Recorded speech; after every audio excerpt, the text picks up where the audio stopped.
Watu 4 wamefariki huku wengine 30 kujeruhiwa na zaidi ya 200 wakikamatwa nchini Kenya, huku shughuli za usafirishaji na biashara zikilemazwa kabisa kufuatia mgomo wa kitaifa wa wahudumu wa uchukuzi wa umma unaopinga ongezeko la bei ya mafuta ya petroli na diesel kwa 20%. Mgomo huo uliohusisha wamiliki wa matatu, madereva wa taksi za kidijitali na waendeshaji bodaboda umeshuhudia vurugu kubwa katika maeneo kadhaa ya jiji la Nairobi na miji mingine, ambapo polisi walilazimika kutumia mabomu ya kutoa machozi kuwatawanya vijana waliokuwa wameweka vizuizi na kuchoma magurudumu barabarani. Wakati muungano wa sekta ya uchukuzi ukishikilia msimamo wa kutorudi nyuma hadi serikali itakaposhusha bei ya mafuta na kuondoa kodi mpya ikiwemo ile ya ukarabati wa barabara, mwananchi wa kawaida amejikuta akibeba mzigo mzito kwa kutembea umbali mrefu, huku akihofia kupanda kwa bei ya bidhaa muhimu kama unga na mboga kutokana na gharama kubwa ya usafirishaji. Kwa upande wake, serikali imejitetea na kusisitiza kuwa mfumuko huo wa bei ya mafuta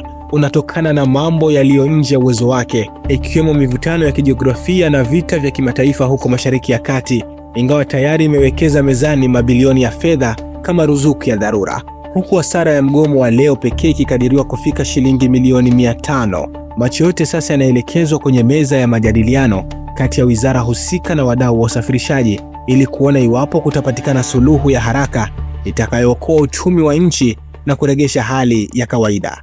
Al Bashir TV, dunia na Afrika kwa lugha yetu.